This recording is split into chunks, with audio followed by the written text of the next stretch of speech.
Hey, listeners.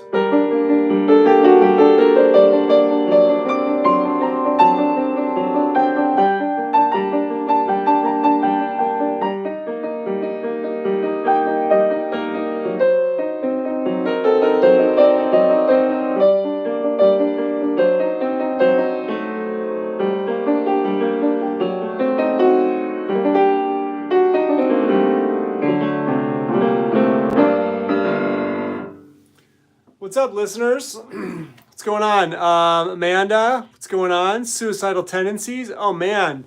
You know what? When I was younger, I was a total metalhead, and I never got into suicidal tendencies, and they just started playing it for me on TikTok, and I was like, wow. What's up, Bao?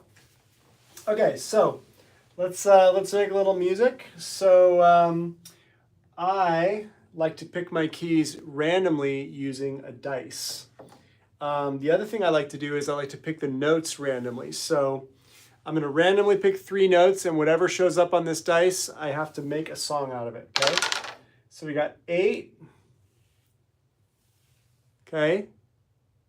8 is A flat.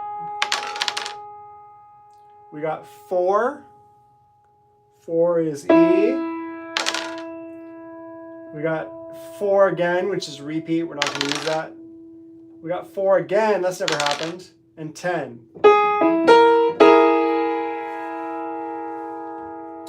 Okay, so these are the notes that I have to use in my song. And I have to make it sound good. Ready? Here we go.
All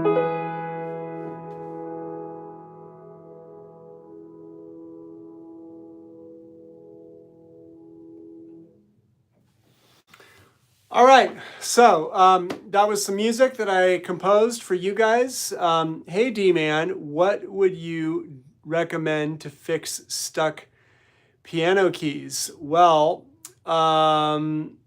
sounds like this could be a friend of mine. I just don't know which one it is.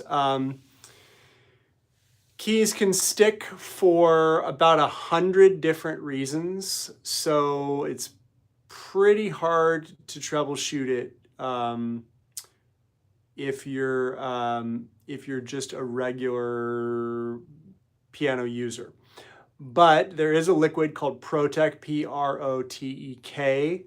that we will often start with if you lubricate all the different moving parts of the key. So you'd open it up, find all the places where the key is moving, and then put it there. All right, what's up, Savannah Davis? How you doing? All right, so let's make more music. So someone asked, how do you do that, Raven? So Raven, I'm assuming that's a real question, right? You want a real answer? Because I can answer your question. First of all, I warm up before I play. My warm-up is fairly complicated. For example, I don't know if you can see my screen back here. So this is actually a computer program that I wrote to generate every possible pattern that you could ever need to play on the piano, using every melodic shape, every rhythm, every whatever. And I will go through those exercises and try to go through every single possible type of melodic shape. Now, that's sounds like an impossible task, and it is if you do longer patterns, but if you only do short patterns, then you can make the list relatively short. I say relatively, I don't mean it's short, I just mean like you could get through it in like 45 minutes. Anyway, as far as what we did here, you got a little left hand going. You got to get that right-left independence so that you don't have to think about it. Like I can do this, and I could like make a turkey sandwich. I could drive a car. I could drive a bus full of kids. I could do anything. Because this is automatic. This is like muscle memory. I'm not really thinking about it. And then also your scales, you got to get those, so those are muscle memory too.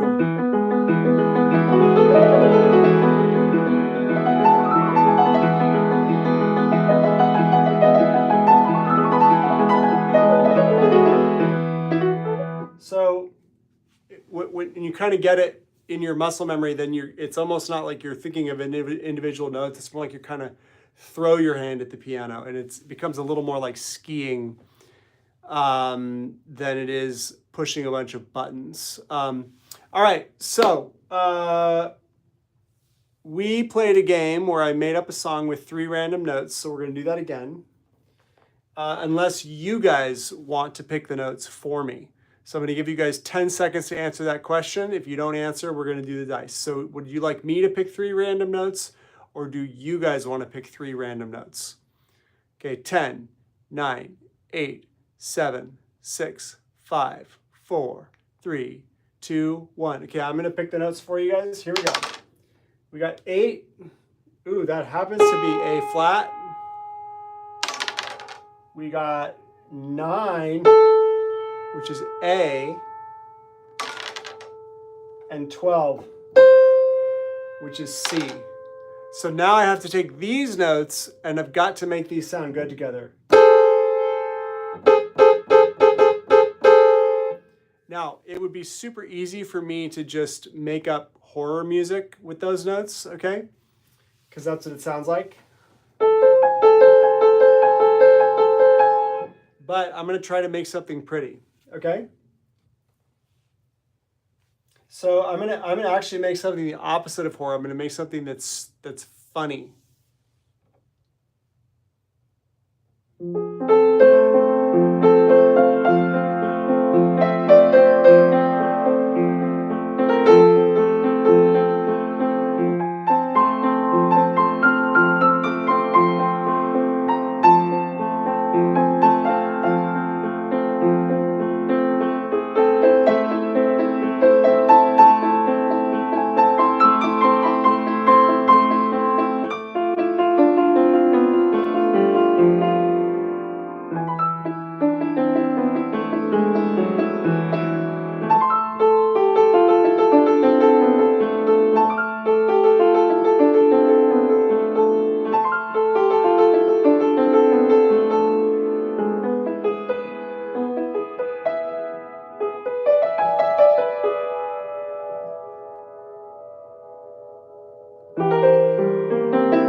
All right, so that was kind of a Robert King.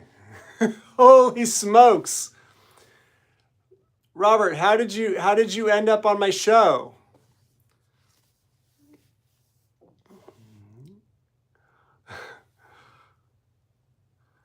So guys, we have a super special guest, my buddy Bob King. Many moons ago, when I was about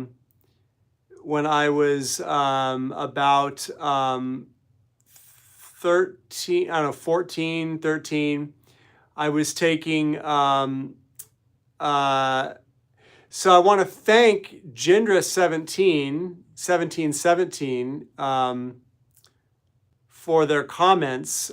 So I think that the word amateur is spelled incorrectly. You might want to consult your dictionary. It's spelled AMATEUR.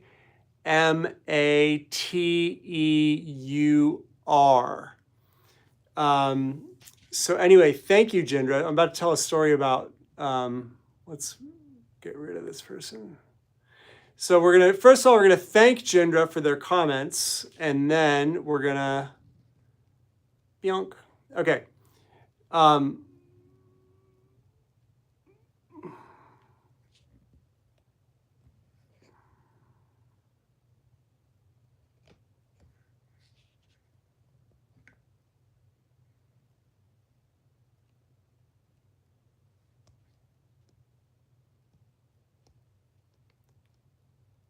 Okay, let's get back to some business. Sorry, we were getting spam there for a second. So I was taking an art class when I was a freshman in high school, and the art class was great because it introduced me to some interesting people, and one of the people that I met was my friend Robert King, who is on this channel. He was an upperclassman. He was like junior or senior.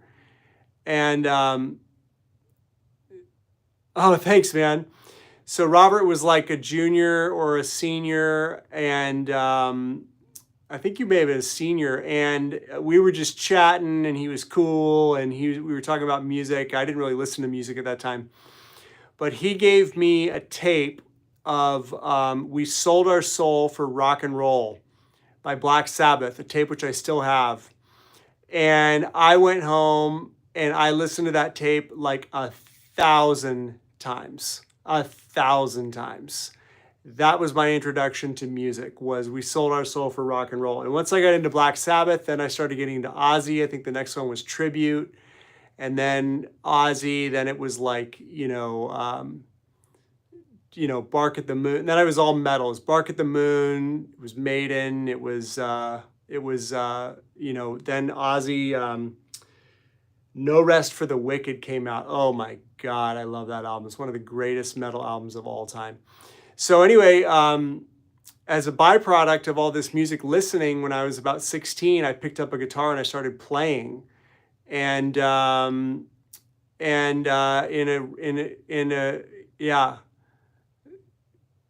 Wow, thank you, Ben. So yeah, when I was 16, I started playing, and little did I know that now I'm 50 and my whole life has been dedicated to music. Everything has been about music since I was in high school, really. So Bob King, you're the first. You're the first domino in the chain. So anyway, but really, it's really good to hear from you, Bob. I missed you, buddy. Was wondering how you were doing. And so guys, you guys want to make some music here? So yesterday, I was letting you guys pick some emotions, and let's do some emotions again. So sometimes I like to make up the music using the dice. And sometimes I like to make up the music by letting people pick emotions. So if you guys want to just name an emotion, just describe an emotion, and I will compose the music based on whatever you guys pick. So An RPG. What is an RPG player? Sophia? I don't even know what it is.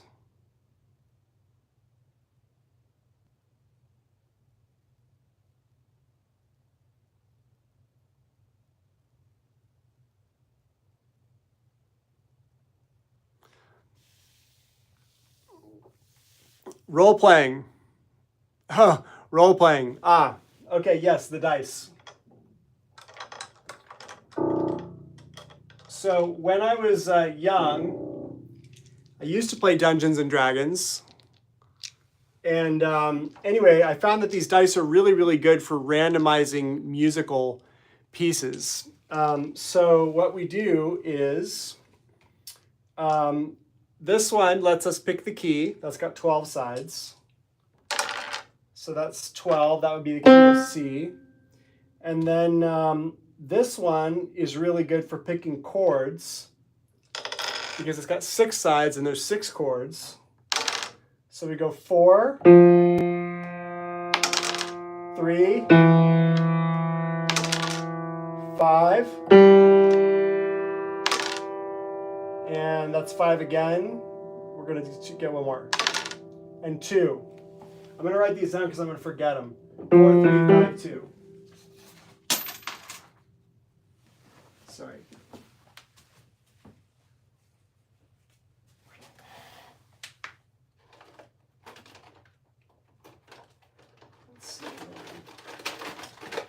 Oscar the Grouch's.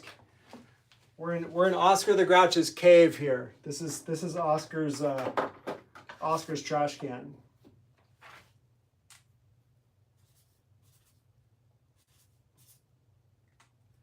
So those are the numbers 4, 3, 5, and 2. And those are gonna fall down. Okay.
All right, so that's an example of one of the ways that I use those dice. So one of you guys was asking why I have these dice from the role playing games. So I use the dice to make random choices, and then I make up music based on whatever the dice pick, and that way it keeps me from repeating habitual things, because otherwise we're just all going to fall into habits, right? And so the dice help me to break my habits, and it challenges me, keeps me kind of on the edge of disaster all the time.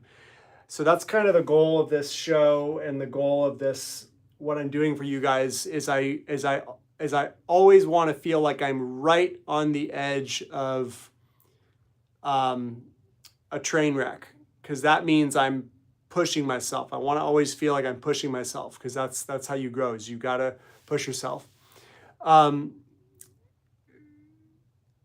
Thanks, buddy. Thank you, Robert. So Robert, if you're, I don't know if you're visit any of my other links, but I've got like gobs and gobs of music out in the world. I've got about I don't know, 500 or 600 pieces floating out there, but I have about a dozen on Spotify, and then there's a bunch of music on davidmanncomposer.com, and I've got an album, piano music, on Spotify called Dreams in the Mind of God. I'll write that down for you.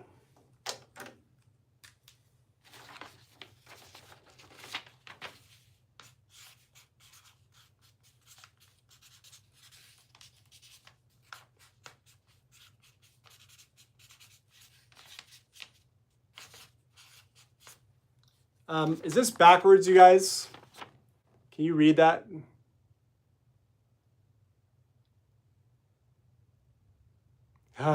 Anyway, that's one of my piano albums. That's probably the one that I'm the most proud of.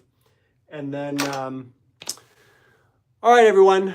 Well, you all made my night. Yeah, what a funny show. You guys have been so just generous and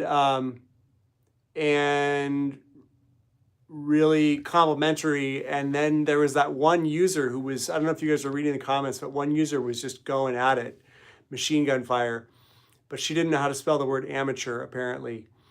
Love you too, man. Hey, Robert, I don't know if you know this, but I interviewed Steve Vai like a year ago. I was at his house.